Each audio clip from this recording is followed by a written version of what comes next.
here is concerned about their wealth in this country? Who here is happy with the success in their life thus far? Who here thinks it could be better? Only 1 in 25 companies actually last 10 years.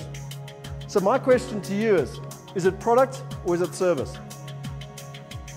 Most of our clients don't know they've got a problem until they see us. Like probably many of you in this room. Who here would like to earn 10 times more money this year? Could you keep your hand up if you could work 10 times harder? What are the problems that affect you personally? Can anyone tell me how many businesses fail within 10 years? 96% of all businesses fail within 10 years. I've got another interesting stat for you. How many people in this country retire rich at the age of 65? 1%? Just as a matter of interest, 94% of people are either poor, still working, or reliant on the government. So, at age 65, the stats are not in our favor. We all put up our hands to start off with, say we want money and etc., but the stats are not in our favor. The 3 reasons why businesses fail: 100% skills. Number 2, the sales and marketing. And number 3, building winning teams and training them consistently. The difference between Joe's hamburger joint and McDonald's is being able to build a significant system, team, etc. If you're honest with yourself, when you speak to most people and you say, well, why didn't you do it? There's 2 things I often say. I don't have enough time. Anyone ever used that one before? And I don't have enough money. The way to be successful in anything is to learn a new skill and then have pig-headed determination to implement it. If you're a one-man band, you implement it on yourself. If you're a team, you implement it with your team. But the problem is that having the PhD, the pig-headed determination, is the determining factor between success and failure. That's it. And then the second part is that you have to work on your business and not in your business. So again, most of us are running around in crisis management, chaos management, trying to deal with the day-to-day emails, telephone calls, client complaints, employee complaints, all the rubbish that we deal with, etc. We're working in our business. We're not working on our business. The reason that Ray Kroc built McDonald's is because he worked on his business. He built the systems, the service, the everything else. He didn't work in his business. There's 12 impact areas that you literally need to work on. And the thing that I find fascinating is that most of us don't know what it is we should be working on. We kind of know we should be working on a business, but we don't know what to actually work on. With these 12 skills, if you just do a few of them, it can help you double your sales.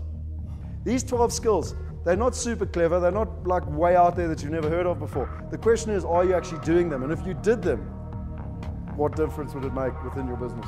And I'll be honest with you, when I learned this stuff, it changed my life. It really changed my life. There's the view from my desk in Cape Town, and there's my office. There's Table Mountain, that's the beach. We've got no roads or anything between us. I don't tell you this to boast, I just tell you this is what happened 2 years after I learned this stuff and implemented it. Now, we've all heard about it, but look how much more it means to you when I show it to you graphically.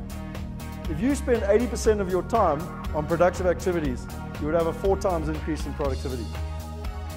4 times. If you're earning 100 grand a year, that means you should earn 400 grand a year. If you're earning $1 million a year, it means you should earn 4 million a year. The question is, how do you do it? I love what Chet Holmes says here. Most of us in business are trying to do 4,000 different things. We wake up every Monday, we're like, got to-do lists from here to kingdom come. And what he actually says is that we need to do 12 things 4,000 different times. Make it simple. There's 12 components to a business, there's 12 impact areas. Work on those 12 areas over and over and over again, and you will get the results. That's how he's done it in small companies, and that's how he's done it in Fortune 500 companies. And I know that all of you are somewhere in between. So my thing is, we are all gladiators.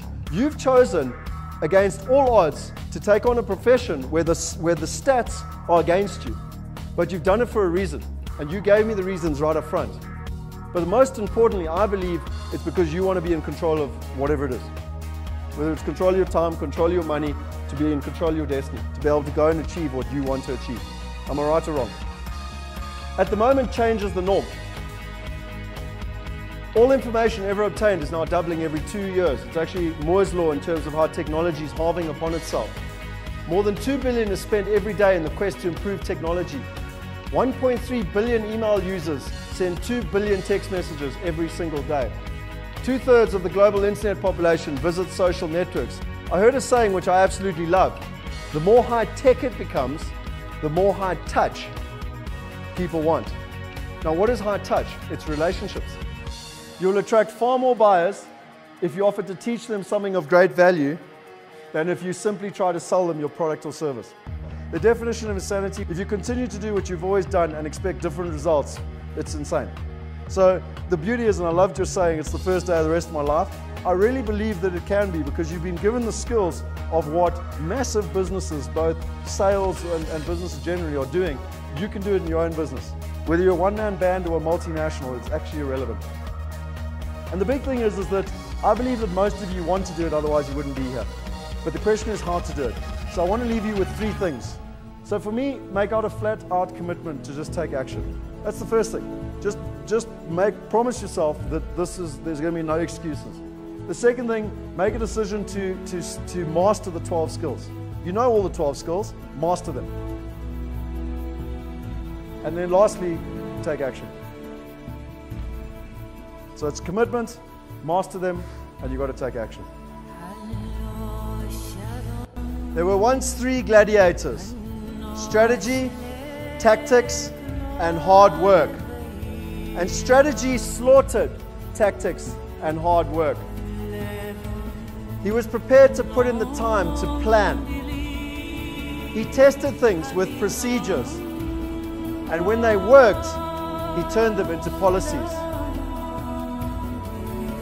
His greatest strategy was to win the crowd and thus win his freedom. He did it by getting clients, and he was a master at the art of sales. He was very effective with his time management, and his greatest weapon was his sword, or better known as his telephone. He went out across the globe looking for the greatest gladiators, and he called them his Dream 100. He was very effective with his presentation, having both poise and presence. And when he found them, he dominated them with his follow-up until he achieved what he wanted to achieve. Anyone who came into contact with him, he set very high standards for himself and for others. He wanted to be the greatest gladiator of them all. And so he set himself short, medium, and long-term goals. And ultimately he became the greatest gladiator of them all. But he realized to change from a gladiator into a general, to change from a one-man band into an army, he had to hire other gladiators.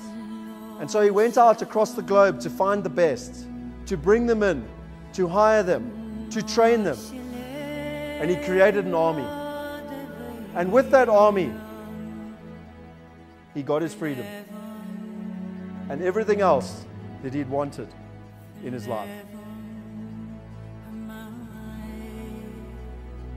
Who here would like to learn the 12 skills?